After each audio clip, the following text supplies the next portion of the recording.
হ্যাঁ, এটা হচ্ছে কোষে দেখি 22-2 একের এ নম্বর অঙ্ক। অঙ্কটা হচ্ছে আমার মার্বেলের 7 গুণ মার্বেল প্রতিমার কাছে আছে। প্রতিমার কাছে 42টি মার্বেল আছে। এটা আমাদের মানে সমীকরণ সাজাতে হবে আর কি, শর্তানুসারে। তো আমরা প্রথমে শুরু করে দিই হচ্ছে গিয়ে, আমরা ধরে নেব যে আমার কাছে মার্বেল আছে। ধরি আমার কাছে মার্বেল আছে এক্সটি। এবার গিয়ে পরের লাইনে বলে দিয়েছে যে আমার মার্বেলের 7 গুণ মার্বেল প্রতিমার কাছে আছে। তাহলে আমার কাছে যা মার্বেল আছে তার 7 গুণ, মানে আমাদের সাথে 7 গুণ করে, যে আমার সাথে 7 গুণ করার পরে যে মার্বেল সংখ্যাটা হবে সেটা হবে প্রতিমার কাছে। সুতরাং প্রতিমার কাছে আছে, প্রতিমার কাছে আছে সমান সমান আমার মার্বেলের 7 গুণ, আমার মার্বেলের 7 গুণ। তাহলে আমার মার্বেল হচ্ছে এক্সটি, তাহলে এক্স এর 7 গুণ। সরি, এখানে গুণ লেখার দরকার নেই। তাহলে 7 আর এক্স গুণ করে হচ্ছে 7xt। শর্তানুসারে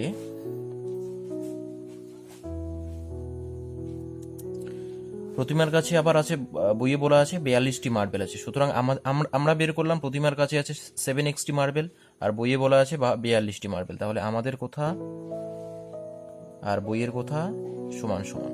বাস, এটাই হয়ে গেছে আমাদের সমীকরণ। সুতরাং নির্ণেয় সমীকরণ আমরা এক্সট্রা করে লিখতে পারি, নাও লিখতে পারি।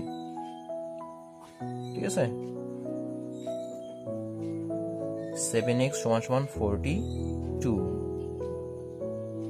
এটা গেল 1 নাম্বার, মানে এ নাম্বার। এবার আছি বি নাম্বারে। বি দাগের অঙ্কটা হচ্ছে গিয়ে, মিলনবাবুর বয়স তার ছেলের বয়সের 4 গুণ। মিলনবাবুর বয়স তার ছেলের বয়সের 4 গুণ। 5 বছর পর মিলনবাবুর বয়স তার ছেলের বয়সের 3 গুণ হবে। মানে বর্তমান অবস্থায় মিলনবাবুর যা বয়স তার ছেলের বয়সের তা 4 গুণ। 5 বছর পরে মিলনবাবুর যে বয়সটা হবে সেটা হবে তার ছেলের বয়সের 3 গুণ। তাহলে আমরা বর্তমানে ধরে নিই, আমরা ধরবো তাহলে ছেলের বয়স, তাহলে তার বাবার বয়সটা 4 গুণ করে দিলে হয়ে যাবে। তাহলে ধরি মিলনবাবুর ছেলের বয়স, মিলনবাবুর ছেলের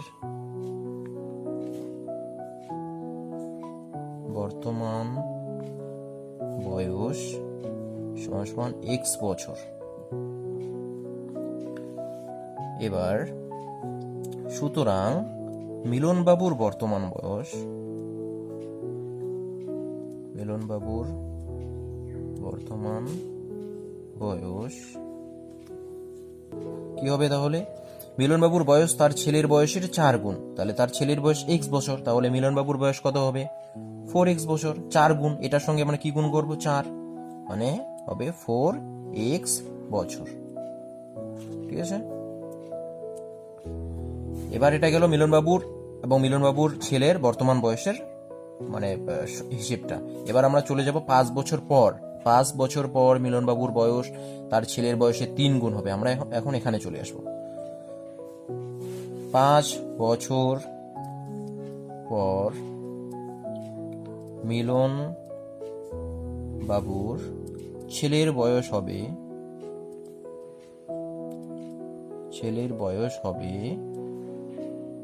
এখন মিলনবাবুর ছেলের বয়স হচ্ছে এক্স বছর। 5 বছর পরে কি হবে? আবার 5 বছর যোগ হবে। এখন যদি কারো বয়স যদি 10 বছর হয়, তাহলে 5 বছর পর তার কি হবে? 10-এর সঙ্গে আরো 5 বছর যোগ হবে, 15 বছর হবে। এখন কারো বয়স যদি হয় 15 বছর, তাহলে 5 বছর পর কত হচ্ছে? 15 + 5 মানে 20 বছর হয়ে যাবে। তাহলে এখন বর্তমানে মিলনবাবুর ছেলের বয়স এক্স বছর। 5 বছর পরে কি হবে? এক্স এর সঙ্গে 5 যোগ হয়ে যাবে, তাহলে হবে x + 5 এত বছর। ঠিক আছে, এটা হলো মিলনবাবুর ছেলের 5 বছর পরের বয়স। এবার দেখি মিলনবাবুর, সুতরাং 5 বছর পর মিলনবাবুর বয়স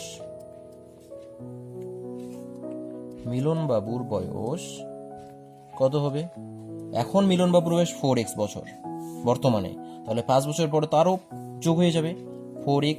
এখন যদি আমরা কারো বয়স যদি 20 বছর হয়, 5 বছর পরে তার কত হবে? 20 সঙ্গে আবার 5 যোগ হয়ে যাবে, মানে 25 হয়ে যাবে। তাহলে এখানে মিলনবাবুর বয়স হচ্ছে 4x বছর। তাহলে 5 বছর পরে কি হবে? আবার 5 বছর এখানে অ্যাড হয়ে যাবে। তাহলে 4x প্লাস 5 বছর। ঠিক আছে, এবার হচ্ছে আমাদের মিলনবাবুর ছেলের বর্তমান বয়স বের করেছি, মিলনবাবুর বর্তমান বয়স বের করেছি, তারপরে 5 বছর পরে মিলনবাবুর ছেলের বয়স বের করেছি এবং 5 বছর পর মিলনবাবুর বয়স বের করেছি। শেষ। এবার আমাদের কি করতে বলেছে? 5 বছর পর মিলনবাবুর বয়স তার ছেলের বয়সের 3 গুণ হবে। মানে 5 বছর পরে মিলনবাবুর বয়স, এই যে 5 বছর পর মিলনবাবুর যে বয়সটা, আমরা লিখি এখানে শর্তানুসারে 5 বছর পর মিলনবাবুর কত বয়স? 4x প্লাস 5, এটা গিয়ে হবে তার ছেলের বয়সের 3 গুণ। এই যে 5 বছর পর মিলনবাবুর বয়স তার ছেলের বয়সের 3 গুণ হবে। তাহলে 5 বছর পর মিলনবাবুর বয়স তার যে ছেলের বয়স, তার ছেলের বয়স হচ্ছে x প্লাস 5, x প্লাস 5 এর 3 গুণ, মানে 3, এই যে 3 আমরা সামনে গুণ করে দিলাম। ঠিক আছে, আমরা এভাবেও রেখে দিতে পারি বা এক লাইন আমরা করেও দিতে পারি। এক লাইন করলে কি হবে? 4x প্লাস 5 ইকুয়াল টু 3 সঙ্গে x গুণ করতে হবে এবং 3 সঙ্গে 5 গুণ করতে হবে, মানে 3x প্লাস 3 5 15। তো আমাদের যেহেতু অত কিছু করতে বলেনি, আমাদের শুধু বলেছে সমীকরণটা সাজাতে, তাহলে এটা হচ্ছে আমাদের সমীকরণ। ওকে,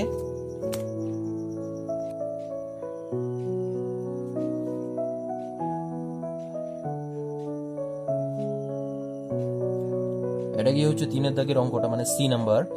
187 টাকা আমি, দুলাল ও জাকির বা জাহির এমন ভাগে ভাগ করে নিলাম যে দুলাল আমার চেয়ে 5 টাকা কম পেল, কিন্তু জাকির আমার দ্বিগুণ টাকা পেল। এইখানে যে জাহির ব্যক্তিটা সেটাই হচ্ছে জাকির। ঠিক আছে, তো এখানে কনফিউজ হওয়ার কোনো প্রয়োজন নেই, একই ব্যক্তি। এখানে 3 জন রয়েছে, আমি, দুলাল এবং জাকির বা জাহির। ঠিক আছে, তো আমি এখানে কি বলেছে? এমন ভাবে ভাগ করে নিলাম টাকাটা যে দুলাল আমার চেয়ে 5 টাকা কম পেল, আমার চেয়ে 5 টাকা কম, কিন্তু জাকির আমার চেয়ে দ্বিগুণ টাকা পেল। মানে এখানে আমি, 3 জন ব্যক্তি আছে, আমি, তারপরে হচ্ছে দুলাল, তারপরে জাকির বা জাহির, নাম যাই হোক আমাদের অঙ্কটাও দেখতে হবে। 3 জন ব্যক্তি, এই 3 জন ব্যক্তির মধ্যে আমি যে টাকাটা পেয়েছি, ঠিক আছে, তার চেয়ে 5 টাকা কম পাবে হচ্ছে, এর থেকে 5 টাকা কম পাবে দুলাল আমার থেকে, কিন্তু জাকির আমার থেকে দ্বিগুণ টাকা পাবে। আর এই যে জাকির বা জাহির যে শেষের ব্যক্তিটা, এ আবার আমার থেকে পাবে দ্বিগুণ টাকা, মানে আমি যা টাকা পাবো তার 2 গুণ টাকা ও পাবে। আর দুলাল আমি যা টাকা পাবো তার থেকে 5 টাকা কম পাবে। তাহলে যদি আমি মনে করি যে আমি x টাকা পেয়েছি, তাহলে আমার থেকে 5 টাকা কম দুলাল, তার মানে সে কত পাবে? x minus 5। সাপোজ x দিয়ে যদি বুঝতে অসুবিধা হয়, আমি যদি বলেছি আমি 10 টাকা পেয়েছি, আমার থেকে দুলাল 5 টাকা কম পেয়েছে, তাহলে দুলাল কত টাকা পেয়েছে কি করে বের হবে?